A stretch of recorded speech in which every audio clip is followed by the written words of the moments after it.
Bienvenidos y bienvenidas al evento titulado Función Política del Poder Judicial, que se lleva a cabo en el marco del 30º aniversario de la creación de Fundejuz. El mismo ha sido declarado de interés por la Asociación de Mujeres Jueces de Argentina el día 10 del corriente mes y año. Auspician las asociaciones de mujeres jueces de Argentina y de magistrados y funcionarios de la Justicia Nacional, los colegios de magistrados y funcionarios de la provincia de Buenos Aires, San Isidro, Zárate Campana, Trenquelauquen, General Rodríguez Moreno, Junín, Azul, Bahía Blanca y Necochea. Las asociaciones de magistrados y funcionarios de La Matanza, Morón y San Martín, los colegios de abogados de Morón, San Martín y La Matanza, y la Unión de Magistrados y Funcionarios de Lomas de Zamora. Se encuentran presentes por las instituciones mencionadas, por el Colegio de Abogados de Morón, el presidente Jorge Frega, por el Colegio de Magistrados y Funcionarios de Zárate Campana, el presidente Cristian Fabio, en representación de la Asociación de Magistrados y Funcionarios de la Justicia Nacional, Diego Barruetaveña, en representación del Colegio de Magistrados y Funcionarios de Azul, Daniela Tiseira, en representación del Colegio de Abogados de La Matanza, Mariano Olivera Lardone, y en representación del Colegio de Magistrados y Funcionarios de Trenquelauquen, Thais Lehmann. Para un mejor desarrollo, los micrófonos de los asistentes se encuentran apagados y les sugerimos que se conecten al dispositivo con auriculares. Por otro lado, les hacemos saber que las preguntas serán contestadas al finalizar las exposiciones y que para formularlas les pedimos que las canalicen por el sistema de chat. A continuación, hará uso de la palabra el presidente de Fundejuz, el doctor Joaquín Darrocha. Buenas tardes a todos los que nos acompañan en otra más de las actividades académicas de Fundejuz en preparación a nuestros próximos 30 años de existencia. Hoy nos convoca un tema del mayor interés y muy relacionado con nuestro objetivo, que es mejorar la justicia y que ha sido dado en denominarse función política del Poder Judicial. Nos acompaña para eso tres representantes de las ideas en la Argentina acerca de nuestro tema, que son los doctores Felipe Fusito, la licenciada Silvia Larrufa y el doctor Daniel Lipovetsky. Yo les agradezco especialmente a cada uno de ellos que nos den parte de su tiempo para opinar sobre una temática tan interesante como la que los convoca.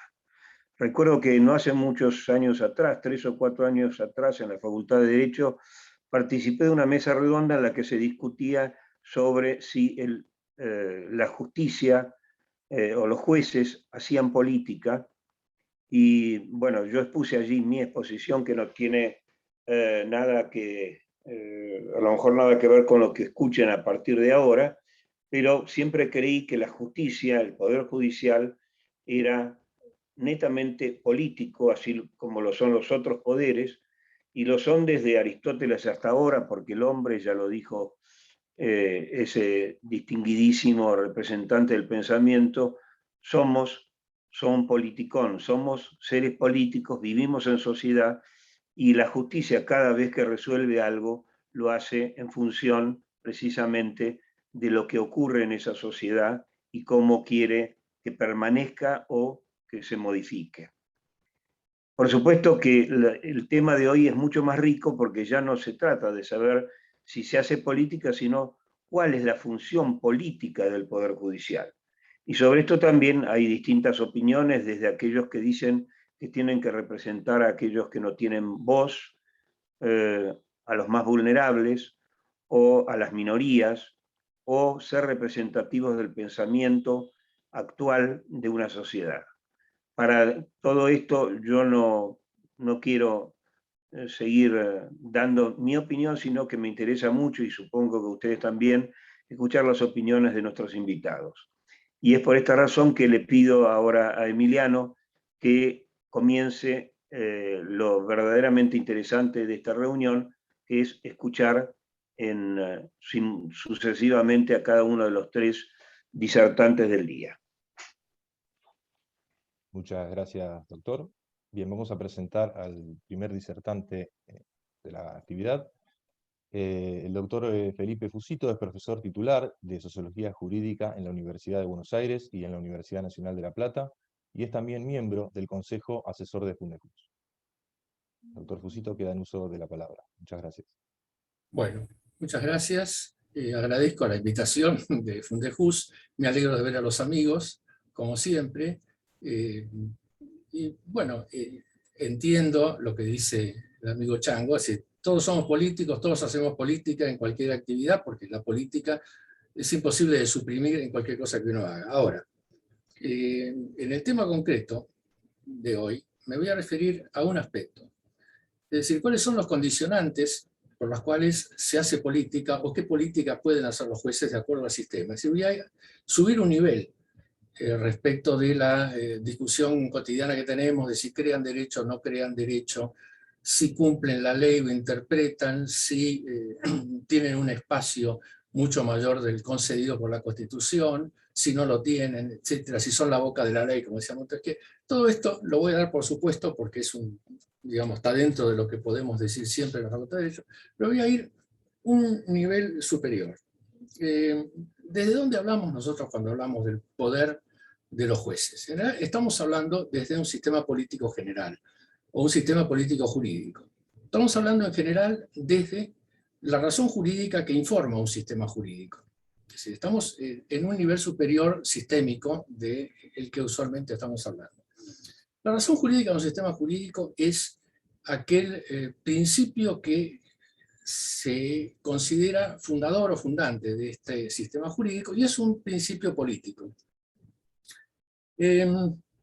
Cualquier sistema jurídico tiene una razón que lo funda. Esta razón puede estar basada o en la interpretación de textos religiosos, que seguramente será única y será la mejor por parte de aquel que funda un sistema político y jurídico sobre él, puede ser sobre la racionalidad, puede ser sobre un pacto, puede ser sobre la idea de la igualdad social, de que el individuo es más importante que la sociedad es más importante que el individuo.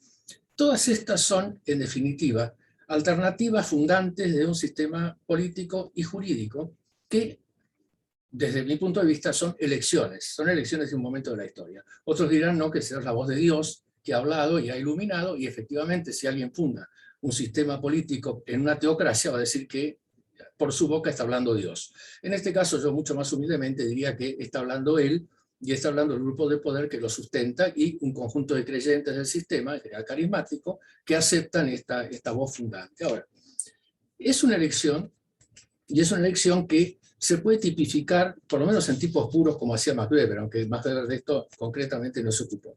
Es decir, ¿cómo pueden ser estas razones jurídicas que suelen ser necesarias y suficientes para fundar un sistema jurídico? Bueno, podríamos señalar primero que, dado un sistema, por ejemplo, histórico, puede estar fundado en la costumbre, puede estar fundado en la religión, y este sistema se puede mantener por siglos sobre la base de que la sociedad no cambia y tampoco cambian las necesidades que esta sociedad tiene. Ahora, también se puede fundar en un sistema racional, como fue el iluminismo, que fundó un sistema de pensamiento distinto al anterior, en el cual aparecen todos los elementos que reconocemos en las constituciones modernas, democráticas, en el sentido, sabemos que la palabra democracia está totalmente devaluada porque todo el mundo es democrático, nadie va a ser antidemocrático, pero bueno, entendemos donde hay pluralismo, donde se permite la diversidad, donde nadie considera enemigo al otro, sino simplemente alguien que disiente, etc. Bueno, estos principios del iluminismo que ahora están un poco devaluados. Y estos serían dos tipos extremos, un tipo tradicionalista que se mantiene, un tipo iluminista y, por supuesto, las nuevas razones jurídicas que se fueron agregando, la razón jurídica marxista, otras razones jurídicas que me voy a mencionar en unos minutos. Ahora, ¿qué puede pasar una vez que está fundada una razón jurídica? Bueno, tomamos un ejemplo. Es difícil encontrar una razón jurídica fundante en un momento histórico. Podríamos suponer, por ejemplo, que la ex Unión Soviética fue una característica, pero lo más probable es que, por más que se basaba en principios tomados del marxismo, era seguro que algunos criterios como el autoritarismo venían del zarismo anterior, y que en definitiva la dictadura del proletariado no fue más que una dictadura burocrática en la cual un grupo hablaba en nombre del pueblo, como muy bien había dicho Wilfredo Pareto pocos años después del inicio del sistema. Ahora, este sistema se puede mantener. Lo que suele pasar cuando un sistema se mantiene en los años es que las condiciones sociales pueden ir variando, sobre todo en la modernidad, en cuyo caso puede ocurrir que principios de una razón jurídica diversa vayan entrando en la razón jurídica original sin modificarla totalmente. Si podemos tomar el ejemplo de la razón jurídica liberal que fundó nuestra Constitución. Bueno, esa razón jurídica liberal tuvo varias alternativas. En primer lugar, habría que ver si fue una razón fundante o fue una razón que fundó formalmente el sistema, pero que otro sistema, el anterior, el tradicional, el colonial, el fundado por la Iglesia y por España, no estaban subsistiendo debajo de las normas constitucionales y no siguieron subsistiendo. Digamos que las normas constitucionales nos hablan del mérito, de la capacidad, la promoción, la división de poderes, pero en realidad la hegemonía española, los principios autoritarios de la Iglesia estuvieron detrás, estuvieron debajo y siguieron. Entonces, esta es una posibilidad.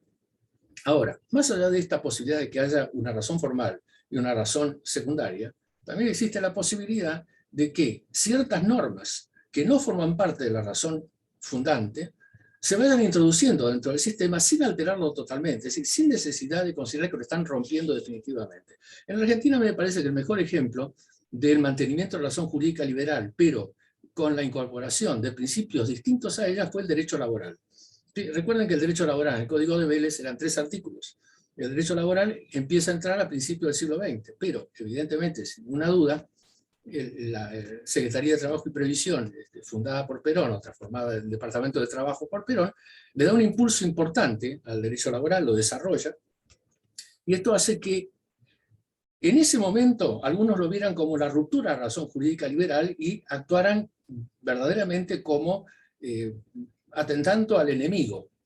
Esto podía ser, por ejemplo, lo que pasó con la Corte, cuando rechazó las delegaciones de Secretaría de Trabajo y Previsión o cuando no le tomó juramento a los jueces. Evidentemente, la Corte del 44, el 43, la Corte que venía de antes, consideraba que el derecho laboral era verdaderamente rupturista, destrozaba la razón jurídica liberal del pacta sunt servanda, de la igualdad de las partes, etc. Evidentemente se equivocaba, porque el derecho laboral se puede insertar perfectamente en el derecho liberal, en los principios del derecho liberal, los jueces laborales perfectamente pueden incorporarse, y la presunta ruptura no existió, como tampoco existió en el año 68, cuando se introdujeron en la reforma de Borda la teoría de la lesión y la imprevisión en el derecho civil. Es decir, perfectamente era aceptable, no es una ruptura del sistema, el sistema lo incorpora. Esta es una posibilidad de evolución de un sistema, no hay una ruptura. No diríamos nosotros que el principio napoleónico está vigente en el derecho francés actual porque está, digamos, hay una continuidad. No diríamos nosotros que hoy los principios liberales del 53 rigen tal como se pensaron a fin del siglo XIX, porque no es cierto. Ningún juez va a pensar que cualquier tasa de interés debe ser pactada, que la moral y la buena costumbre son los de la Iglesia Católica, que los derechos de la mujer deben ser como en ese momento. Es decir, ha evolucionado y sigue siendo una razón jurídica liberal en otros aspectos, porque el liberalismo también tiene muchos puntos de vista. Uno es un liberalismo extremista que todavía se sostiene, que es un liberalismo tipo darwiniano, pero hay liberalismos mucho más atenuados, donde se rescatan los derechos individuales muy importantes, pero no se habla de una dictadura del mercado y nada parecido, se ha ido adaptando. Ahora, puede pasar también otra situación en la cual aparecen razones jurídicas distintas y verdaderamente conflictivas. Estas razones jurídicas pueden considerarse nuevas, pueden considerarse totalmente distintas. Podría pensarse, por ejemplo, una razón jurídica que podríamos llamar totalitaria, en la cual se niegan, por ejemplo, la división de poderes, y se escuchan en el discurso político muchas de estas cosas. El poder es uno, el mérito no vale, los jueces no tienen poder porque no han sido elegidos, es decir, una especie de cuestionamiento a los principios básicos de la división de poderes, etcétera, que yo creo personalmente que es buena la división de poderes. Los controles, más allá de que funcionen o no, es bueno porque así como dice el amigo Chango que el hombre es un animal político, yo diría que el hombre es un animal político, pero no hay que dejarle que tenga demasiado poder, porque cuando tiene demasiado poder tiende a abusarse de ese poder sobre otros humanos, entonces es bueno que tenga un cierto control y que se vayan controlando mutuamente. Creo que es un buen sistema, el de los controles y los contrapesos, más allá de que cada uno lo hace funcionar en las posibilidades que tiene dentro del sistema cultural al cual vive. Ahora, hay evidentemente sistemas rupturistas. Este es uno. Otro sistema rupturista podría ser el de los pueblos originarios. Evidentemente, si uno escuchaba al recientemente fallecido Felipe Quispe, por ejemplo, militante, guerrillero y profesor de historia indígena boliviano, evidentemente él hablaba desde un pueblo ancestral que no reconocía en absoluto, ni tenía por qué reconocer la razón jurídica liberal, incluso combatiendo a la Bolivia blanca. Es decir, también había un principio racial en esto, que no molestaba en absoluto, y los pensamientos de Quispe son para leerlo. Es interesante lo que dice, vale la pena leerlo. Es una razón jurídica totalmente distinta, es una razón jurídica absolutamente contradictoria. ¿Cómo se puede compatibilizar esta razón jurídica con la razón jurídica nacional liberal? Bueno, esto parece un poco difícil, en estos discursos parece difícil. Ahora, a mí me parece que dentro de un sistema, cuando las razones jurídicas se ponen radicalizadas, es decir, cuando frente a una razón jurídica liberal que trata de sostener los principios del año 1853 en la Argentina, una razón jurídica que le discute la hegemonía, tratando de convertirse en hegemónica, y que pretende establecer principios totalitarios, la propiedad no tiene ningún valor, es decir, el individuo cede frente a la sociedad en absoluto, es decir, una razón jurídica que puede llamarse totalitaria.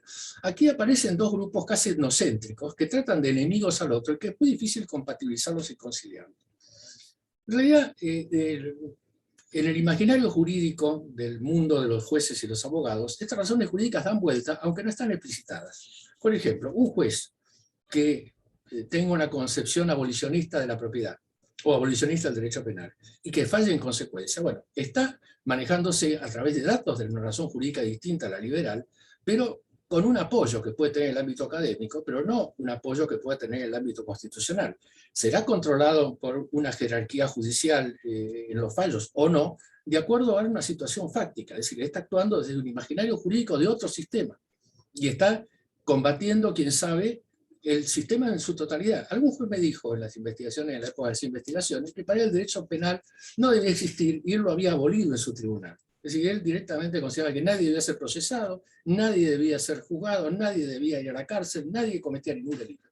Bueno, él tenía un abolicionismo particular en su tribunal y lo hacía desde una razón jurídica totalmente ajena al derecho nacional. Sin embargo, él estaba trabajando en su juzgado y era digamos, un contradictor total de la razón jurídica del derecho liberal. Es decir, que esto es posible. ¿Ahora qué poder tiene este juez? Bueno, el poder que el sistema le permita.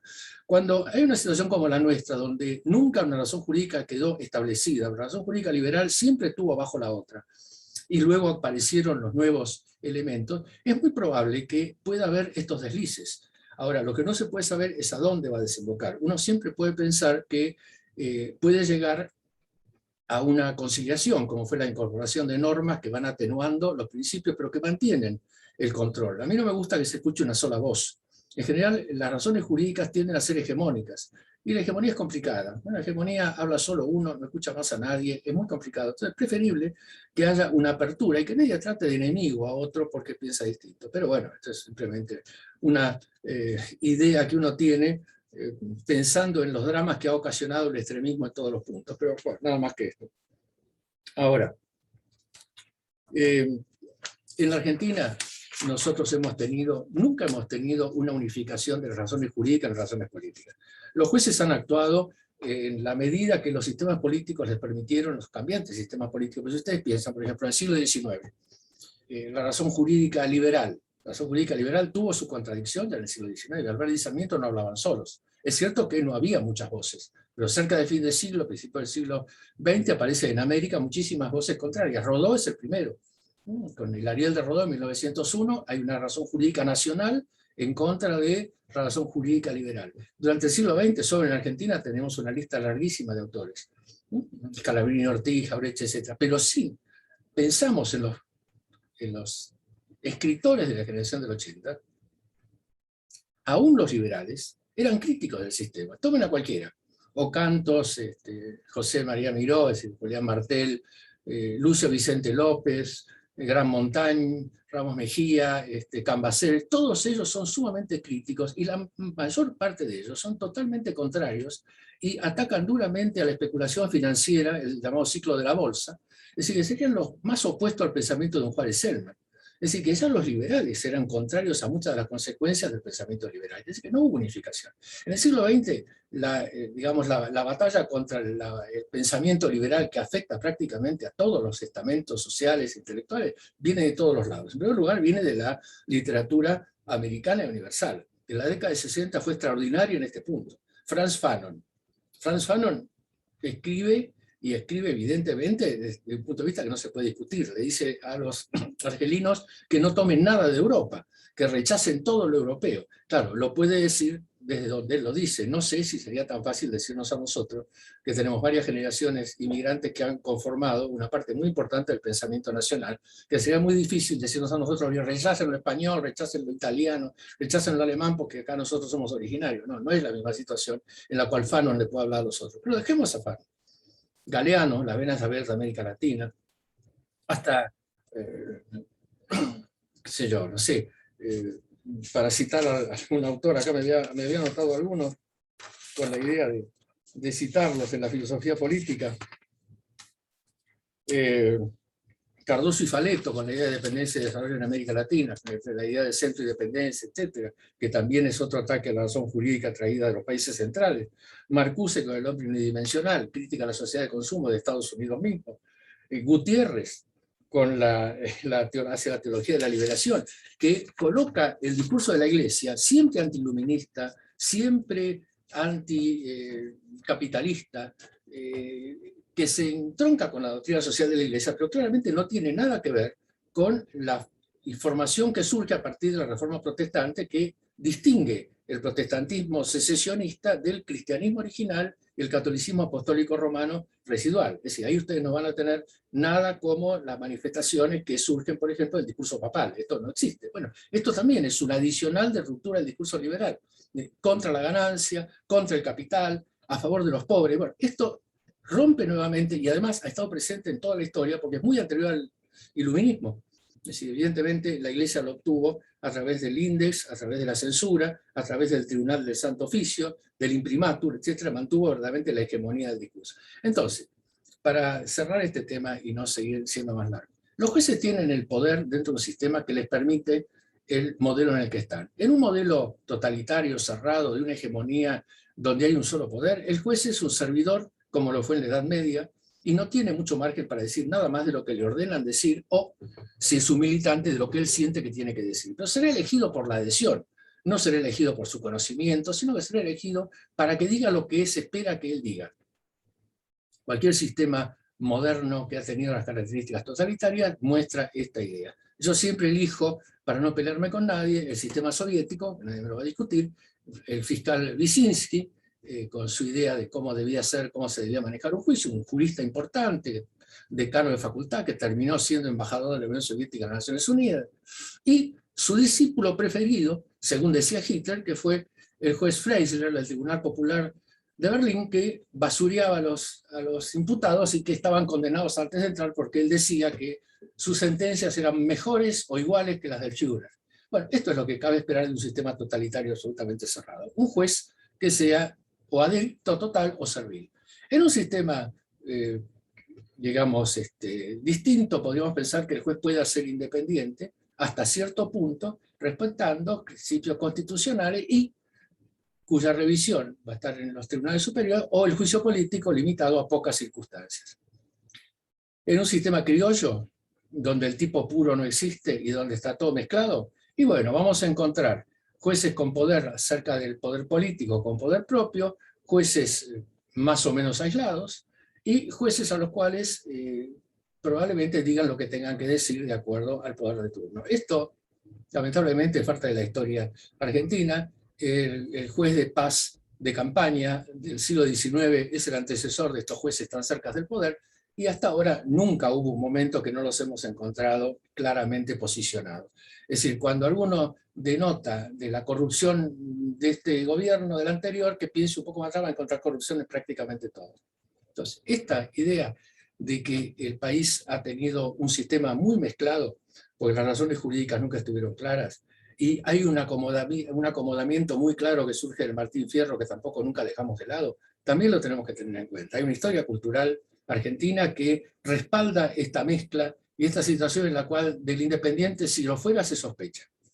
Y del que no lo es, también se sospecha. Es decir, finalmente este escepticismo criollo ayuda a que nosotros nunca podamos poner a nadie como fuera de toda sospecha, que sería bueno para poder confiar en los jueces. Yo creo que esta historia hace que uno termine no confiando en el sistema judicial, pensando que tiene a veces más poder del que tiene, y no dándose cuenta que efectivamente el poder político se interesa en las causas políticas, pero no se interesa en otras causas que son a la gente le podría servir verdaderamente el conocimiento del juez y su actividad continua, técnicamente continua en su trabajo, que sería muy correcto, en cuyo caso podríamos pensar en que su independencia está dada por algo que no molesta al poder político. Bueno, planteado en estos términos, me parece que lo lleva a un nivel superior. Es decir, nosotros ahí, dentro de esto, elegido el sistema en donde estemos, bueno, ahí podremos ver qué posibilidades de independencia tiene el juez. Algunas no tienen ninguna, en otras tiene cierta independencia, pero siempre va a ser un poder un tanto menor. Es un poder que va a tener que discutir el Tribunal Superior con el poder político. Y es correcto que eso sea. Está bien, en ese nivel es correcto que sea. Ahora, lo que no es correcto es que avale la corrupción del sistema político. Eso no es bueno para nadie. Pensamos nosotros, desde una idea pluralista, seguramente un sistema totalitario no lo piensa porque la palabra corrupción nunca existe para los propios en el sistema totalitario, siempre existe para los otros. Así que bueno, esto es lo que les quería transmitir, agoté mi tiempo, así que bueno, les agradezco el espacio, muchas gracias y esperamos las otras exposiciones. Gracias. Muchas gracias, doctor Fusito. Ahora sí le vamos a dar la palabra a la doctora Silvia Larrufa. Antes la vamos a presentar. La doctora Silvia Larrufa es doctora en ciencia política y politóloga. Actualmente se desempeña como subsecretaria de Programación Federal y Articulación Legislativa del Ministerio de Seguridad de la Nación. Fue legisladora de la Ciudad de Buenos Aires y es miembro del Consejo de Administración de Fundejus. Doctora, queda en uso de la palabra.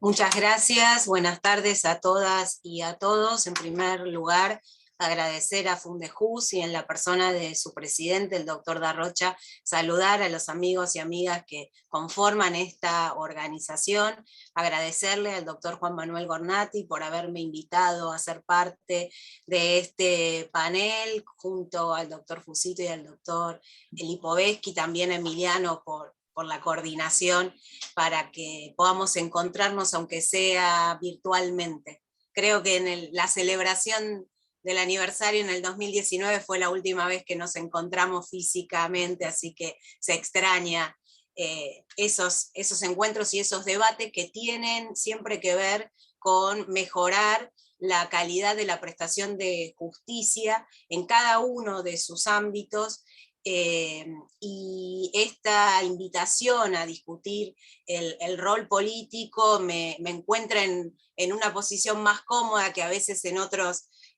actividades que también me han invitado, pero por esto de venir de las ciencias sociales y no de la ciencia jurídica, y acá nos encontramos en un ámbito en que podemos compartir esas miradas justamente porque todas y todos tenemos este compromiso porque haya un mejor poder judicial. Tanto el Chango cuando hizo la introducción como Felipe dieron cuenta de que este es un tema que se debate recurrentemente. Desde mi perspectiva, muchas veces este debate parte de dos afirmaciones que yo considero que son falacias.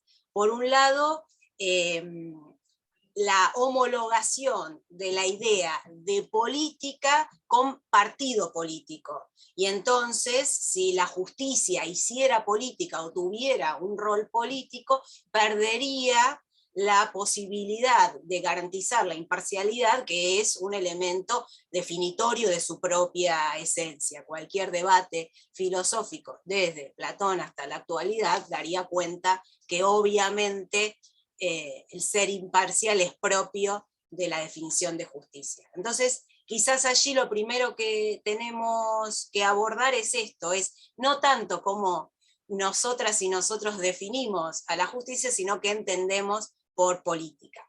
Y la segunda falacia que creo que también se da, y algo Felipe hizo una mención, es esto de considerar que la justicia es la única institución o poder que no tiene un origen democrático, como si el origen democrático estuviera dado solo por la elección directa de las y los funcionarios de un determinado poder, cuando lo que es o no es democrático es un régimen político que tiene determinados valores, que en general la democracia está muy vinculada con la tolerancia, que tiene normas, es decir, reglas de juego que determinan cómo se resuelven los conflictos políticos y que tienen estructura de poder. Y que desde que existe la teoría de la división de poderes, entendemos que el poder político es uno solo y lo que se hace es dividir las diferentes tareas, porque en este sentido que Felipe dejó trascender de que el hombre es bueno, pero si se lo controla es mejor, también los teóricos como Montesquieu y Locke nos enseñaban que solamente el poder, el propio poder, puede controlar al poder, y por eso las diferentes actividades políticas no podían estar en manos de los mismos hombres. En aquel momento solo hablábamos de hombres, hoy diría no pueden estar en manos de las mismas manos de hombres y de mujeres. En este sentido, entonces, bueno, si nosotros consideramos que la política es una actividad humana que nos diferencia del resto de los seres vivos, casi tomando esa definición de Aristóteles a la que ya hizo referencia el doctor Darrocha, pero también a otros pensadores más modernos como Hannah Arendt, que la toman como una actividad humana que tiene que ver con el relacionamiento con otras y otros, y que fundamentalmente se ocupa de las cuestiones en común, sin plantear siquiera los fines filosóficos del buen gobierno y que buscamos el interés general o el bienestar. La justicia claramente tiene un rol político, y ese rol político no va en detrimento ni de su imparcialidad ni de su independencia de los otros poderes institucionales, ni de los extrainstitucionales o de los poderes fácticos, que también es un elemento que debemos tener en cuenta al momento del diseño de nuestra política de justicia. ¿Por qué insisto o me coloco entre las y los que creen que el Poder Judicial tiene también un rol político? Porque las tres tareas fundamentales de la justicia tienen que ver con ese contrato social que firmamos cuando nos constituimos como sociedad. Por un lado, resolver los conflictos. ¿Sí? Si yo pacto con otros y otras para conformar Fundejus, una ciudad, un Estado nacional, cada uno aplica esa definición en los niveles que lo consideren, y alguno de los pactantes no cumplimos con todos los compromisos que asumimos, o tenemos una interpretación divergente sobre lo que esos compromisos implican, hay un tercero imparcial que puede resolverlo. Y ese es un rol fundamental. Eso es cuando, en términos más jurídicos, decimos, bueno, la justicia tiene la misión final de sostener el Estado de Derecho. No es ni más ni menos que garantizar que los pactos acordados se resuelvan de la manera que además acordamos que se iban a resolver. Y obviamente tiene los roles más institucionales o políticamente reconocidos, que es el de velar por la constitucionalidad, y ahora decimos por la convencionalidad de las leyes y de los actos de gobierno, así como garantizar la legalidad de los actos administrativos y de gobierno. Si esos no son roles políticos, entonces tenemos que seguir insistiendo en qué entendemos por acción política. Ahora, ninguna de esas tres actividades, de esas tres tareas que, insisto, son fundamentalmente políticas, están vinculadas ni con una identidad partidaria ni con una ideología política determinada, sino que son funciones institucionales que tiene la justicia desde que se entiende que un principio fundante de la República es la división de poderes para garantizar un sistema de pesos y contrapesos que evite el ejercicio arbitrario del poder de una minoría sobre una mayoría, de una mayoría sobre una minoría, o de determinadas personas sobre grupos específicos. Si el problema entonces es cómo garantizar que el ejercicio de ese rol político no implique tomar partido, allí creo que el debate se da en dos niveles. En un ámbito es la discusión institucional, que es donde yo entiendo que hay mayor nivel de desarrollo académico, jurisprudencial, en la Argentina, en la región, en el mundo, porque la cuestión de la justicia es un tema de agenda recurrente. Y después una discusión que de alguna manera Felipe también la introdujo cuando daba el ejemplo de cómo nuestras cortes incorporaron la cuestión del derecho laboral al sistema normativo vigente en la Argentina, que es que los jueces y juezas, los magistrados y las magistradas son personas que obviamente tienen una cosmovisión general de la sociedad y probablemente tengan una mayor o menor simpatía o identidad política partidaria, aunque no la puedan expresar, o una clara ideología política. Y en el nivel individual siempre es más complejo establecer o garantizar que esa subjetividad de alguna manera no impacte en el ejercicio de la administración de justicia. Si fuera sencillo, pondríamos todos en una computadora, ahora que existen estos sistemas informáticos, y resolveríamos los conflictos de manera automática. Si no hubiera discusiones sobre la interpretación de las leyes, si no hubiera contradicciones entre derechos legítimos, ambos, o a veces más de dos o tres derechos que entran en colisión, y entonces obviamente allí, de nuevo, el rol político de la justicia es muy importante, pero en los planos subjetivos e individuales se vuelven mucho más complejo la propuesta de políticas públicas que garantice que esa administración de justicia sea lo menos arbitraria posible. Hasta aquí, y de manera resumida, plantear el problema en los términos en que yo lo entiendo, en creer que es un debate muy importante, pero como casi planteando que no comparto aquellos que sostienen que de ninguna manera la justicia puede tener un rol político, porque eso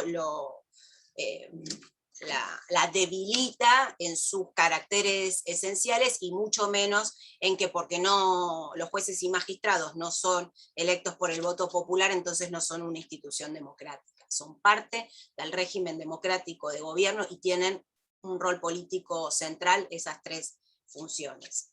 A partir de aquí yo creo que más que afirmaciones o posiciones, tengo como preguntas o inquietudes para que podamos compartir, que estos ciclos de encuentros están muy vinculados obviamente con el objeto y la trayectoria de Fundejus, que es garantizar un mejor servicio de justicia, y que esto aparece como un debate permanente, y entonces es importante encontrarnos en lugares donde no hay un interés determinado. Yo en este caso, si bien en mi presentación Emiliano dio cuenta de el cargo político que ejerzo en este momento, no vengo a presentarles un proyecto del Poder Ejecutivo Nacional en torno a alguna política de justicia. De hecho, no soy parte del Ministerio de Justicia y Derechos Humanos, sino que estoy en el Ministerio de Seguridad.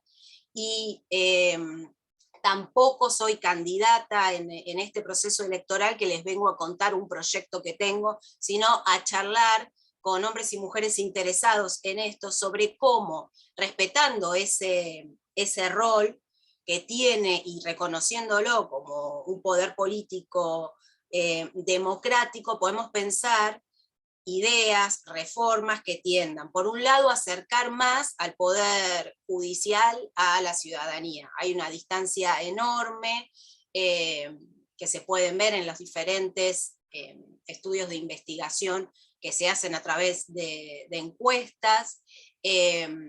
Como verán, no quise plantear el tema, como muchas veces ocurre, que hablamos solamente de la Corte Suprema o de los tribunales superiores si pensáramos en una jurisdicción subnacional, sino que creo que hay que hablar de la justicia en su conjunto. Obviamente que las Cortes tienen el rol de ser el representante institucional de ese poder judicial, pero creo que la justicia, y sin entrar en la diferencia entre los fueros, que a su vez tienen desafíos diferentes, pero que no hacen al rol político, sino a sus implicancias temáticas, creo que hay que pensar estas reformas, insisto, que permitan acercar la justicia a la ciudadanía, que fomenten la rendición de cuentas del Poder Judicial, que no se somete a elecciones, de alguna manera, de que la única máxima posible no sea que los jueces y las juezas solamente se expresan a través de de sus sentencias. Que por supuesto eso es así en cada caso individual, pero la justicia como poder debiera regularmente poder dar cuenta de lo que se viene haciendo, de lo que tienen pensado llevar adelante, que no habla de los casos individuales donde obviamente nadie debería meterse. Hay otro concepto que está siempre dando vueltas desde que se empieza a proponer la teoría de la división de poderes vinculado con garantizar la independencia del Poder Judicial, que es la inamovilidad de los jueces, juezas y magistrados, magistradas. Bueno, en este sentido, en nuestro país, no todos las cabezas de los diferentes ámbitos jurisdiccionales son inamovibles. Por ejemplo, en el caso de la ciudad de Buenos Aires, los y las titulares del Ministerio Público, tanto fiscal como de la defensa como tutelar, tienen un periodo determinado. No tengo posición en torno a cuánto esto mejora la rendición de cuentas, si empeora en relación a la subjetividad y las corrientes de pensamiento de un determinado momento. Digo que hay que empezar a animarnos en estos ámbitos, donde no hay intereses específicos por avanzar en modificar de tal o cual manera, sino un interés genuino en mejorar la justicia, poder debatir estas cuestiones. Obviamente también hay que pensar mecanismos que hagan más difícil la judicialización de las cuestiones que son políticas.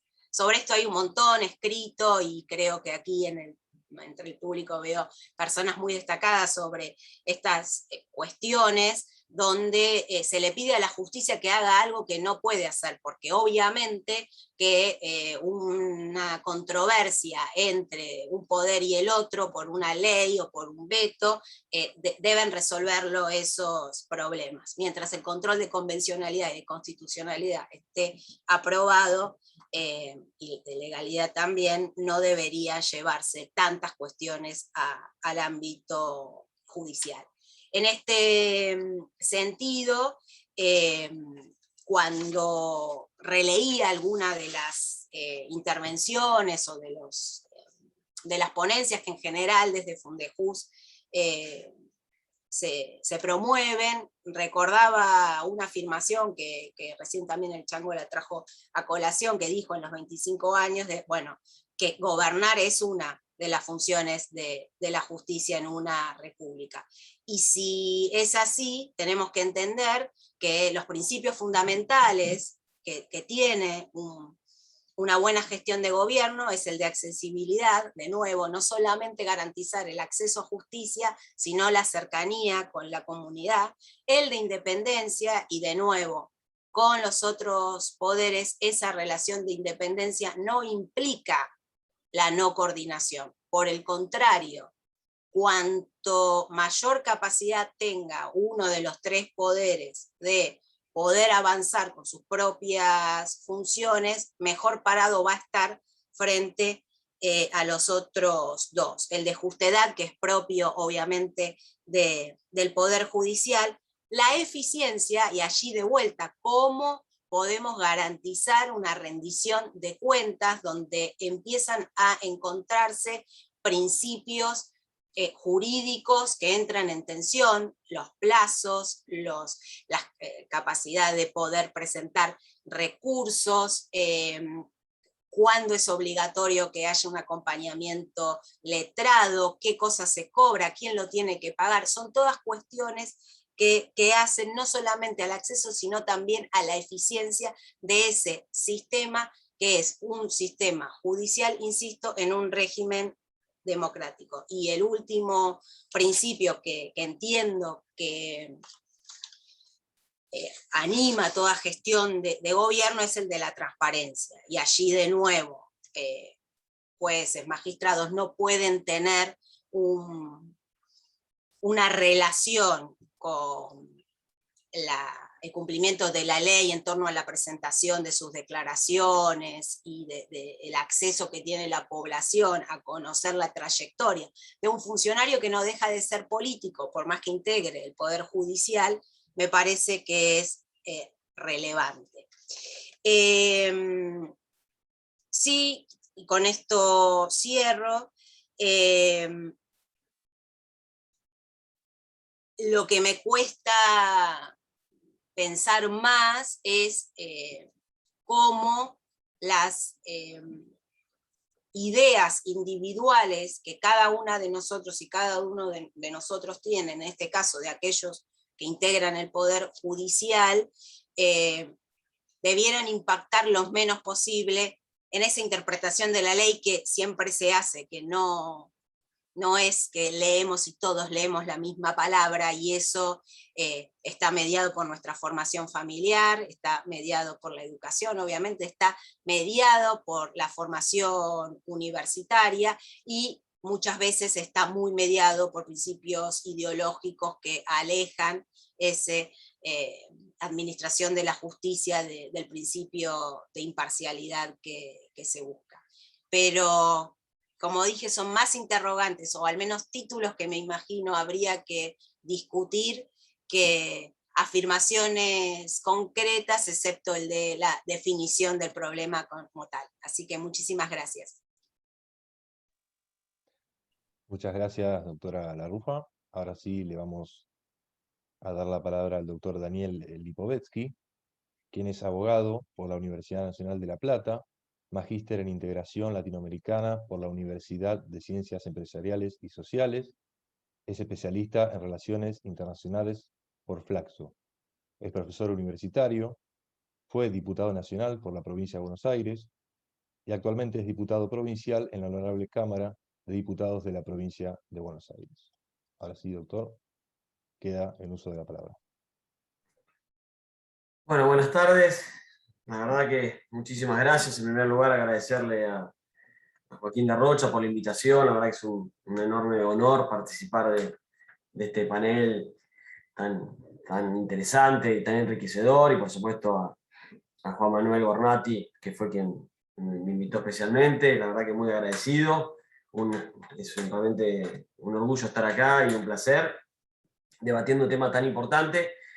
Después de escuchar a Felipe y a Silvia, bueno, por supuesto voy a tratar de hablar digamos, con mucho menos nivel académico. Les pido disculpas. Por supuesto hemos disfrutado de dos especialistas que realmente nos han ilustrado sobre este tema. Yo trataré de darles una visión un poquito más de la política, que es de alguna manera lo que hoy me ocupa en mi rol actual y desde hace varios años, más allá de que he ejercido también la profesión de abogado durante muchísimos años, y de ahí conozco sobre todo la enorme labor que hace Fundejus por justamente la mejora del sistema de funcionamiento de la justicia, ¿no? En ese marco, bueno, la verdad que me llevo muchos interrogantes. Primero, bueno, voy a arrancar por algo que no lo tenía, pero me pareció que es interesante la introducción que hizo Joaquín, que tiene que ver con el tema si los jueces hacen política. Y yo coincido que todos hacemos política y los jueces también. El problema no es que los jueces hagan política, sino el problema cuando los jueces hacen política partidaria. Un poco Silvia se refirió a ese tema. Y me parece que ese es el problema. Me parece que hagamos política es parte de la vida de todos, es algo inherente, por supuesto, a todos los seres humanos en su relacionamiento, como se ha dicho acá, pero eso no, y por lo tanto es imposible pedirle a un juez, que por supuesto es una persona humana, que no exprese sus visiones políticas en su manera de expresarse en una sentencia o en una resolución. Eso no significa que esté mal, sino el problema es cuando esa expresión además tiene un trasfondo que tiene que ver con la política partidaria, donde hace de alguna manera perder la independencia. Entonces me parece que esta es la clave, hay que entenderlo desde ese lugar, y me parece que de ahí todos hemos coincidido hoy en ese marco, más allá que por supuesto hay quienes piensan diferente. Ahora, respecto al tema que nos trata, bueno, por supuesto que la Argentina este año cumple 168 años de un Estado democrático, republicano, constitucional, y en este proceso hemos tenido un largo camino, ¿no? Parece muchos años, pero en definitiva todavía vivimos una joven república, y en ese marco este Estado de Derecho ha sufrido un montón de avatares de alguna manera, desde por supuesto guerras civiles en el inicio, por supuesto las interrupciones constitucionales, varios golpes de Estado, sobre todo entre el 30 y el 76, crisis económicas gravísimas, como la del 2001, y también hoy sufrimos la grieta, que algunos podrán, si me permiten una simplificación, quizás una simplificación en este marco, después de compararlo con las cosas que he dicho recién, pero de alguna manera que también tienen una afectación en lo que tiene que ver con la función política del Poder Judicial, y más en este momento, porque por supuesto la grieta también es una generadora de conflictos. Y también es una generadora de afectación de lo que tiene que ver con aspiraciones de resolver los problemas graves que tiene la Argentina. Porque por supuesto que esta profunda división que ha tenido la Argentina en los últimos años ha conspirado con la posibilidad de fijar políticas públicas de largo plazo que nos lleven a un proceso de desarrollo que hoy realmente ha hecho crisis en un momento donde tenemos una situación social tan grave como la que tenemos, con un 50% de la población bajo la línea de pobreza. Entonces, en ese marco, por supuesto que que el rol del Poder Judicial, por supuesto que tiene un rol aún más importante en ese marco para resolver muchísimos de estos conflictos, y quizá de alguna manera para avanzar en empezar a ponerle fin a esta situación de la grieta, que en definitiva le ha servido sobre todo para intereses políticos partidarios de cada uno de los gobiernos, y en eso por supuesto incluyo a todos los gobiernos que han venido de acá por lo menos los últimos 15 años para atrás, pero que en definitiva, sin lugar a dudas, la grieta no ayudó a la Argentina, ¿no? Eso está claro, y esto lo estamos viendo hoy en la situación actual. En ese marco, por supuesto que el rol del Poder Judicial creo que tiene una función importante, sobre todo lo que tiene que ver justamente con resolver esos conflictos muchas veces que se generan entre poderes, ¿no? Y en ese marco, el control de constitucionalidad es clave, más allá que hablamos en general del Poder Judicial en general, por supuesto que la Corte tiene un rol importante, y en ese marco hemos visto fallos trascendentales que de alguna manera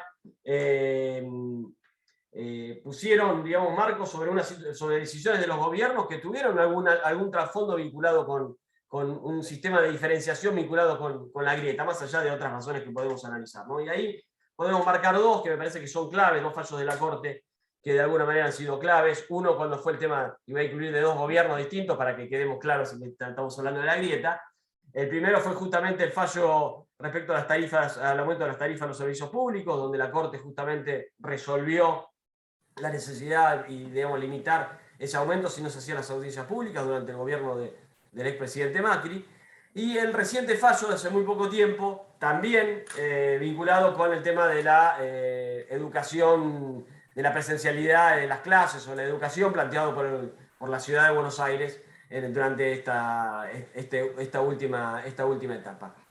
Me parece que ahí, la clave y la responsabilidad es de todos los actores y sobre todo de todos los hombres de Estado, y en eso incluso de los tres poderes, es cómo es la reacción frente a esos fallos. Me parece que está clave que nosotros tenía que ser algo natural, que la Corte en su función de control de constitucionalidad pueda decir que una determinada decisión sea contraria a determinadas normas o leyes o normas constitucionales o convencionales.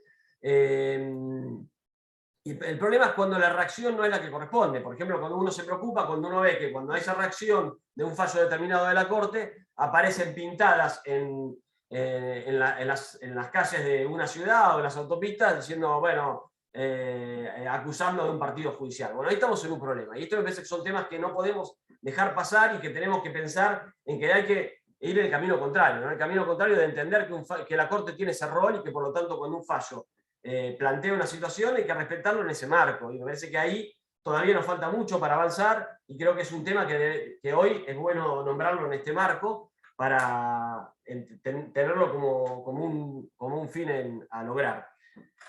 Como excepción a estas situaciones que voy describiendo, podríamos incluir el fallo del 2x1, ¿no? Me parece que ahí en el fallo 2x1 la reacción fue muy distinta y ahí marca, me parece que el camino debería ser, donde la Corte justamente de alguna manera le aplicó el beneficio del 2x1 a un condenado por crímenes de lesa humanidad por el terrorismo de Estado,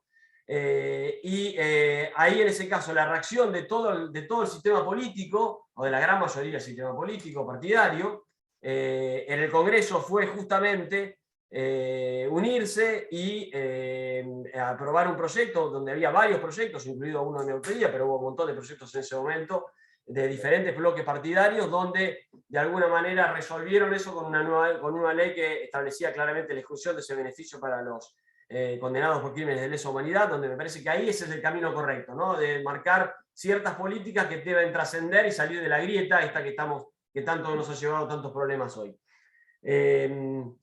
Vale decir que ese fallo también de alguna manera generó una marcha multitudinaria, ¿no? Porque a veces se ha visto una movilización popular tan grande provocada por un fallo del Poder Judicial. Me parece que eso también es parte de la maduración de una sociedad que deberíamos considerarla, ¿no? Ante un fallo, una reacción popular también es válida, más allá que después la respuesta la tienen que dar los canales institucionales. En este caso la respuesta la dio el Congreso con la ley que se aprobó, y creo que es de alguna manera el camino que deberíamos tomar cuando hay un fallo que de alguna manera resuelve un tema de una trascendencia institucional como fue el del 2x1.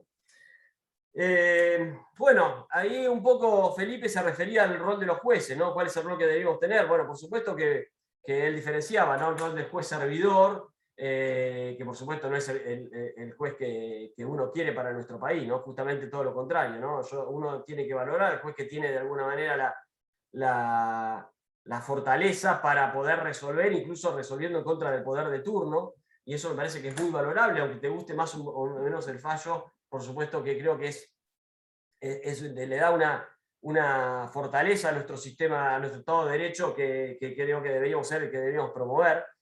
Felipe decía que bueno, está también el sistema criollo, ¿no? Bueno, sí, quizá por supuesto el mixto.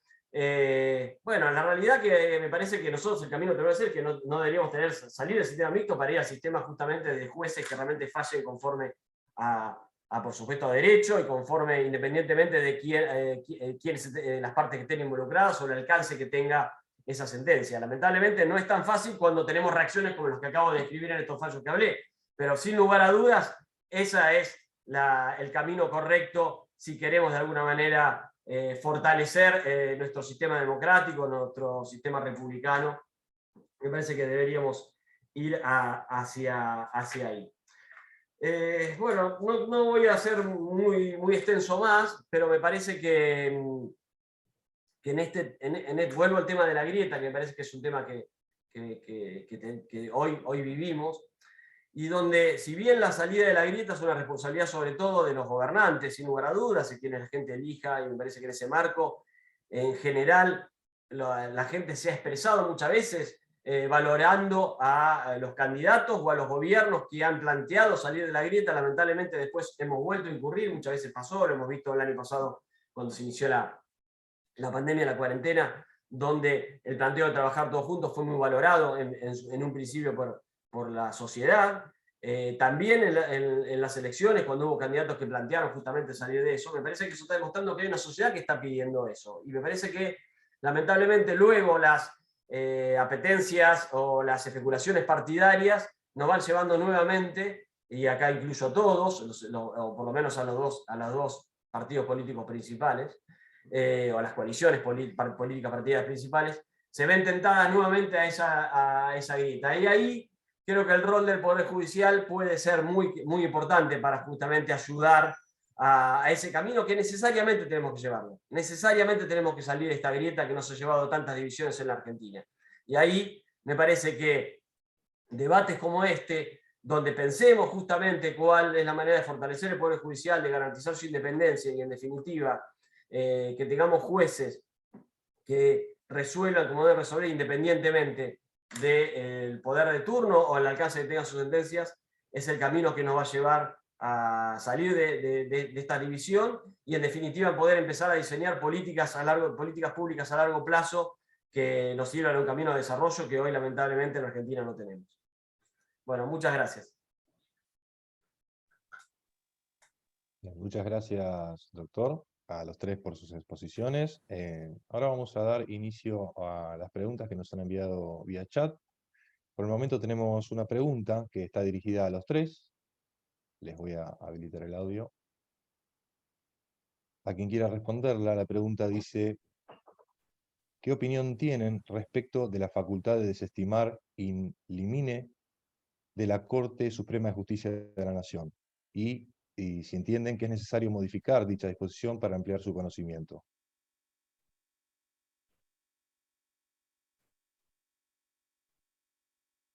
¿Quién quiera responderla? Yo creo que estas prerrogativas o facultades que son tan específicas se debieran dar en el marco del debate general de que en el caso específico de la Corte Suprema, cuáles serían los aspectos que podrían modificarse. De manera específica seguramente hay argumentos en favor y en contra porque mantenga esa potestad, pero acordemos el diagnóstico, insisto, yo creo que hay que hablar primero de la justicia en su conjunto y después ir viendo la Corte, los diferentes niveles, cómo impacta después sí el tema de cada uno de los fueros, porque seguramente hay cuestiones que son propias, pero sobre eso hay seguramente más acuerdos entre los especialistas, pero sin ese diagnóstico común y cuáles son las principales reformas, me parece que este es un tema muy puntual y particular que dejaremos a quienes se encuentran en el Congreso que puedan debatir sobre esta facultad. Yo quería agregar, coincido con Silvia, si bien creo que el problema no es tanto justamente el 280, digamos, de alguna manera, sino creo que el problema es, que me quedó pendiente en el planteo de lo que dije, que es el tema de lo que muchas veces nos pasa a nosotros como dirigentes, que sentimos que muchas veces estamos lejos de la gente, ¿no? Lejos de lo que la gente le pasa. Y esto es un mal en general de la dirigencia política en la Argentina. Y me parece que en la justicia pasa algo parecido, ¿no? Muchas veces se quedan los jueces en el microclima del sistema judicial y no tienen conciencia, digamos, de las necesidades de mucha gente que acude a la justicia y está esperando una respuesta por parte de la justicia.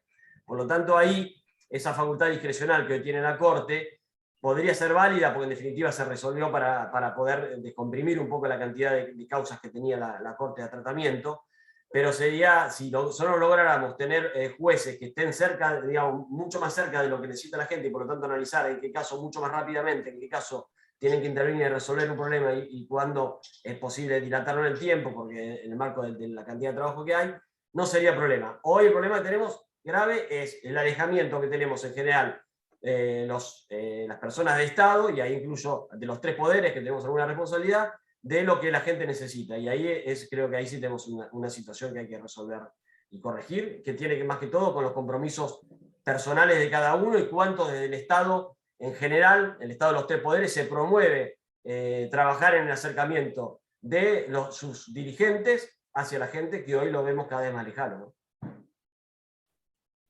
Bien, muchas gracias. No sé si el doctor Fusito quiere agregar algo. No, pienso, puedo decir algo, es decir, creo que no me gustan los rechazos sin límite, pero pienso que está vinculado con la cantidad de causas que llegan a la Corte, que no deberían llegar, es decir, la cantidad de causas que llegan a la Corte es muchísimo, y bueno, esa ha sido la solución. A mí me parece que debería garantizarse una doble instancia, y no pretender que todos llegara, o una gran cantidad de causas que lleguen. La doble instancia debería ser suficiente, salvo para causas institucionales. Lo que pasa es que eso no lo hemos podido resolver, nunca lo pudimos institucionalizar ni establecer, entonces tenemos primera instancia, segunda la Cámara, después tenemos la casación, después tenemos la Corte, después tenemos los tribunales internacionales. También, es decir, así no se acaba nunca nada. Me parece que esto debería ser reservado para causas verdaderamente institucionales y no para una opinión, ¿no? Muchas gracias, doctor. Tenemos otra pregunta que también va dirigida a los tres, y dice, ¿de qué manera consideran que la justicia puede mejorar su relación con la ciudadanía y de garantizar un eficaz acceso a la justicia? Bueno, claramente si hubiera un único programa para llevar adelante estaríamos todos trabajando en ese sentido. Yo por un lado creo que el tema de la rendición de cuentas del Poder Judicial como una institución única es relevante. El tiempo que se tardan las sentencias, la cantidad de personas que se acercan a la justicia y obtienen algún tipo de respuesta, cuántos son administrados por, esos conflictos son administrados por instancias no jurisdiccionales,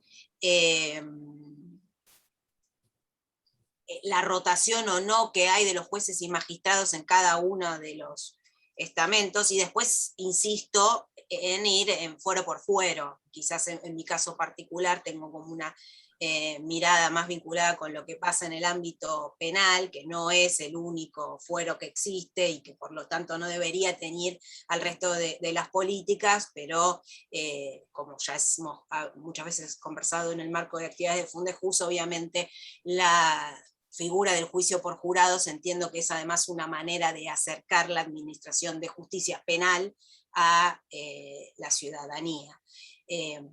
Y de ese tipo de medidas hay muchas, de nuevo discutir si todos los ámbitos, las cabezas, los roles más políticos que tienen dentro de esa institución tienen que tener o no tienen que tener inamovilidad. Me parece que son los debates que debieran iniciarse así, con la pasión por la justicia, pero desapasionados de las ideas políticos partidarias, para garantizar la mejor relación entre la ciudadanía y la justicia.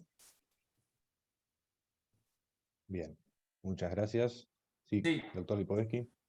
Sí, no solamente agregar, yo creo que de ninguna manera creo que sea el problema la inamovilidad de los jueces como punto de esta situación. Creo que me parece que hay un montón de problemas que tienen que ver, y no hay una inamovilidad que además de alguna manera es parte del funcionamiento del sistema judicial desde su origen.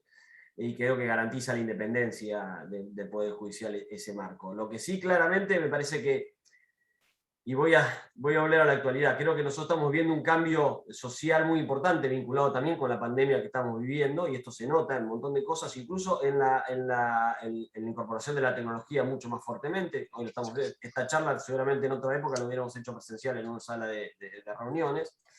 Y me parece que eso todavía el Poder Judicial está atrasado, sin lugar a dudas, y coincido con Silvia en cuanto a que hay que diferenciar por fueros y también por jurisdicciones, sin lugar a dudas no son todos lo mismo, pero me parece que hay que ir a un fuerte impulso de la actualización tecnológica, y también creo que hay que ir justamente en este cambio social, tiene que ver con cierta camino a menos formalidad en la sociedad. Lo vemos hasta hoy mismo en una sociedad que hoy hasta ha cambiado parte de su vestimenta justamente por trabajar mucho más domiciliariamente, un montón de cosas que pasan hoy. Ya imaginar a los abogados yendo de corbata a tribunales casi no lo vemos, primero porque no atiende presencialmente, pero sin lugar a dudas si vamos a preguntarle a los vendedores de corbatas hoy la deben estar pasando bastante mal.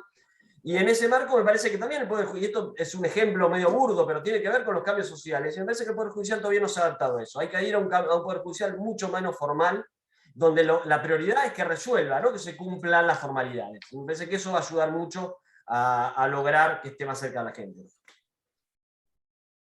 Muchas gracias a ambos. Tenemos una última pregunta que dice: ¿cómo sería efectiva la rendición de cuentas y qué opinión tienen respecto a la elección popular de los jueces? También va dirigida a quien la quiera responder.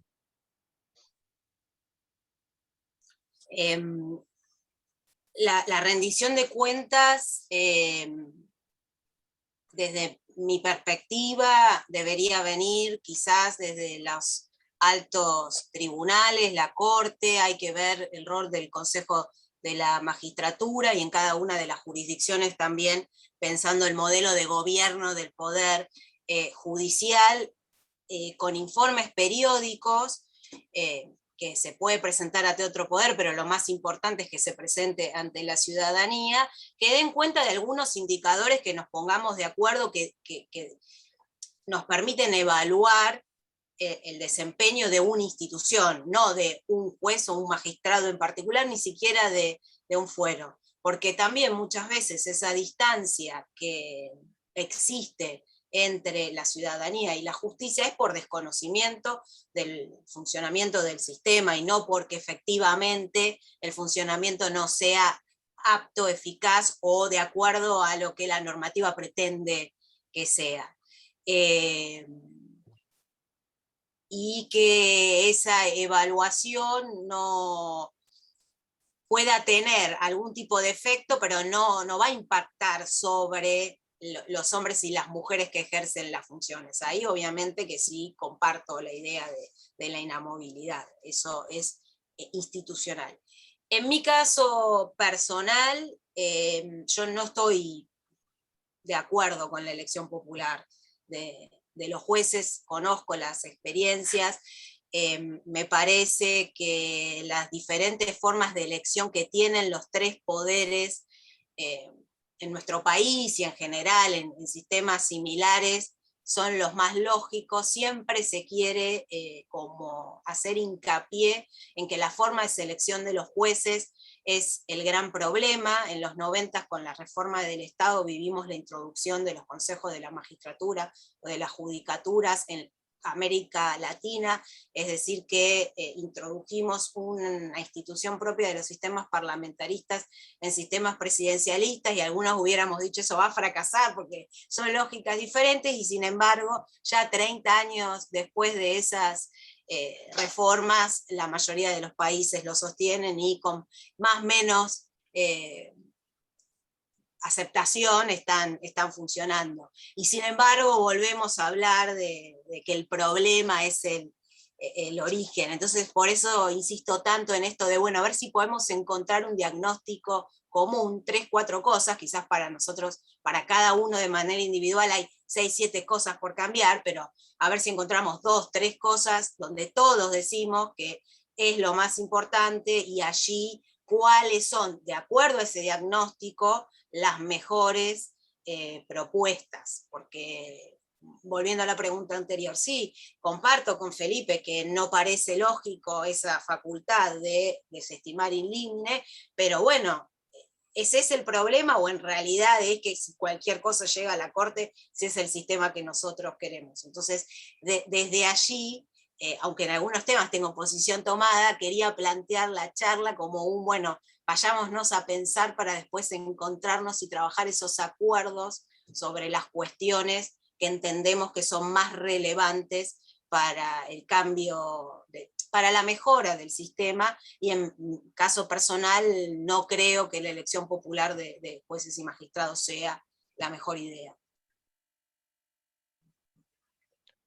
Bien. Muchas gracias a los tres. Los demás comentarios son agradecimientos y felicitaciones de parte de los asistentes que han quedado muy conformes. Ahora sí le voy a dar la palabra al doctor Juan Manuel Gornati, secretario de Administración de Fundejus. Bueno, muchas gracias. En primer lugar, no me queda más que eso, agradecer particularmente al doctor Felipe Fusito, a la doctora Silvia Larufa y a Daniel Lipovetsky, que nos han enriquecido de manera más que importante con esta charla.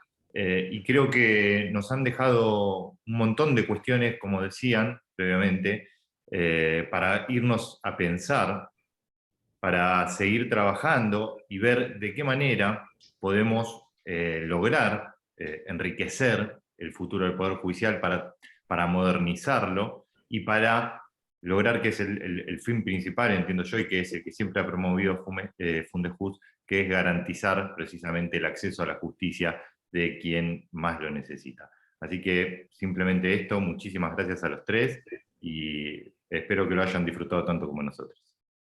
Lo dejo a Emiliano, que les va a comentar las próximas actividades que estamos emprendiendo. Bien, muchas gracias, doctor. Agradecemos su presencia y los invitamos a participar de nuestros próximos eventos. El miércoles 15 de septiembre a las 18 horas, bases y desafíos del nuevo Código Procesal Penal Federal, en el que disertarán Mauro Lopardo y Nicolás Osola. El miércoles 13 de octubre a las 18 horas, nuevos desafíos del derecho del trabajo, la innovación tecnológica, en la que disertarán Mónica San Martín, Eduardo Marceliak y Claudia Fernández Cornejo. Podrán inscribirse a través del correo institucional de la Fundación y los invitamos a seguir en contacto con nosotros a través de nuestras redes sociales y demás canales institucionales. Tengan todos ustedes muy buenas noches.